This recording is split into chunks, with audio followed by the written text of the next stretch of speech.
Marunong po mag-first aid. Dead man. Abuse. Walang kamay, walang paa. Okay, oh. Tap the shoulder twice. Hey, are you okay? Hey, are you okay? Hindi mo po yung responsive. Can you please activate medical assistance in front of the facility? Sure. Eh, dahil sa Pilipinas tayo, maaaring po ito ang natulog. Ayaw mo magkapalit. Ayaw mo rin magkapalit. Okay, siya. So, pasabi ko kung nasa lugar tayo, ilan yung biktima, at ano yung sitwasyon. Repeat kayo. Check for airway. Head to chin lip. Alas sa ulo. Sa panga. Six to four. Tara. Tingnan yung ilong. Tingnan yung bibig. No obstruction. Mouth and nose are clear. I will check for breathing.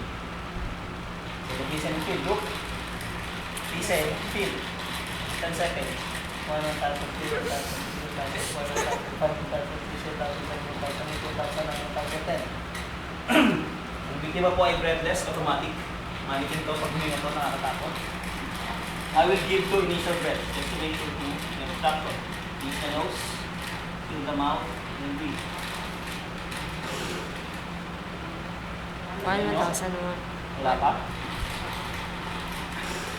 May mga pagkakataon, kung nagbigay ng hangin, una at ikalawa, ayaw pumasok sa baga. Tumatagpo. Possible obstruction. Pero just to make sure, kasi naka-headed chilit naman kayo, para sigurado, kabali yung ulo, retilt level. So, bibigay ulit kayo ng dalawa. Okay.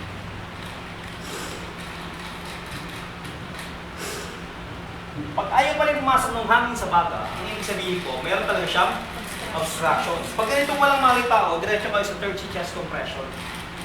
Okay? So, kamay sa dibdib, ito na nga nakatikip. Center of the chest, yung isa, isa. 30 lang. 1, 2, 3, 4, 5, 6, 7, 8, 9, 10, 11, 12, 13, 14, 15, 16, 17, 18, 19, 20, 21, 22, 23, 24, 25, 26, 27, 28, 29, 30. Tapos, lagyan nyo ulit yung luha bibig. Kung yung nakita, tanggalin natin. Panyang. Just to make sure, bibig.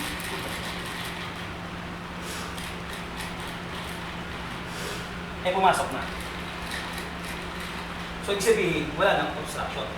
Pero, hindi pa rin siya humihinga. Di ba? Hindi pa rin siya humihinga. Ngayon, paano naman naman kung hindi siya, kung walang pagtibok ng puso? Check ngayon natin yung puso. 1, 1,000, 2, 1,000, 3, 1,000, 4, 1,000, 5, 1,000, 6, 1,000, 7, 1,000, 8, 1,000, 9, 1,000, 10. Eh, naramdaman niyo tuloy yung puso. May pulso. Pero, wala kayong marinig, wala kayong maramdaman at hindi umangat yung dibdib niya. Ibig sabihin, hindi humihinga. Ang kailangan lang niya ay rescue breathing. So, magbibigay kayo na yun ng hangin kasi ang rescue breathing starts with the breath. Okay, count. 1, 1,000, 2, 1,000, 3, 1,001. 1, 1,002, 1,003, 1,002. 1, 1,002, 1,003, 1,003.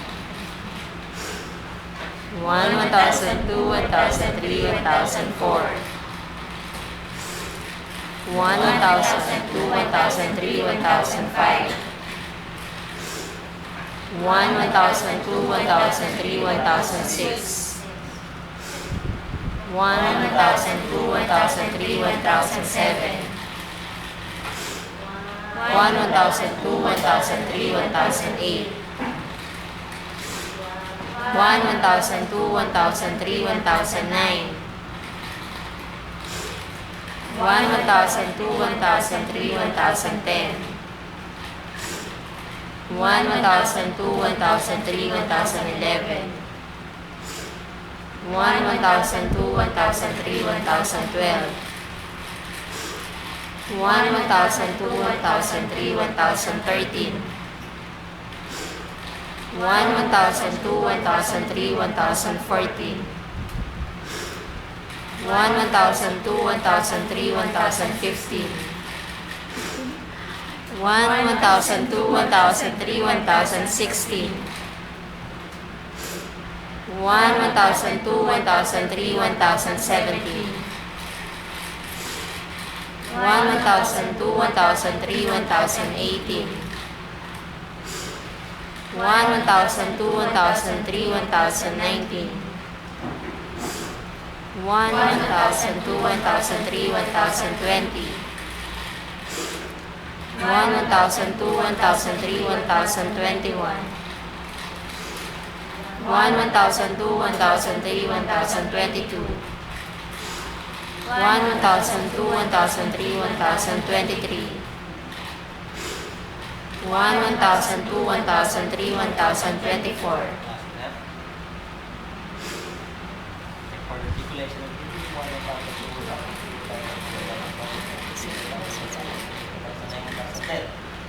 Eh, problema, dahil matagal kayong nagbibigay ng hangin, tumigil na yung pulso. So, ibig sabihin, hindi na tuloy-tuloy yung pulso. So, anong technique ang gagawin mo? CPR. Yun yung susunod na mag Kung siya naman naging okay, sa kalagitnaan ng pipigbigay ng hangin, nabuhay siya, lumilas siya, papakilala kayo, sir, ako po si N. Pinursing ko kayo. Tigil mo. Ba't yung ginagawa yun? Kasi wala siyang malita ako kanina yung pakilala ko. Diba? Pero pwede ko yung application kasi natin kanina sa Jess na mulong yung May posibilidad na nakanidinig siya eh. Kahit walang malay. Eh kung wala, lumilas yung mata niya, panggusugan na. Ano pwede sumunod? Pwede. Nagkaroon siya ng malay, magpakilala ka kagad. Tapos at least doon, malalaman yung kagad kung oriented at disoriented yung tao. Pero ang pangalan mo, diretso kayo sa secondary. Okay. You the victim, vital signs, sample history, do medical examination. Okay naman yun, sir, hindi tatangilin kita. Kaya tawag dito sa covering position, di ba? Yung sideline position. Pag sideline position kayo, dito nyo na unahin yung medical examination. Sabihin nyo sa kanya, sir, check natin yung ulo niya, baka kumama yan, laptop kayo, may problema. Pwede sa harap. Kikilalanin yung magiging victim, na hindi magkaibigan. Para at least yung victim sa ginagawa niya. Question. Saan mga rin ang sabi? Hanggang hindi nabubuhay, hanggang hindi humihinga. Katulad yung mannequin, mga 3 taon na, hindi pa humihinga. Pero sir, di 1,024 is the maximum.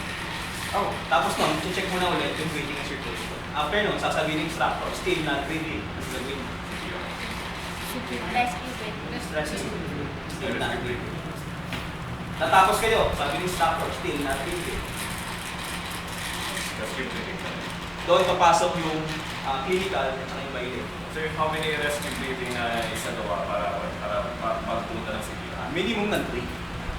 Minimum ng 3. It's either rescue breathing CPR, rescue breathing CPR, rescue breathing CPR, or rescue breathing, rescue breathing, rescue breathing CPR. Depende sa instructor ko. Kung ano yung magagawa sa inyo.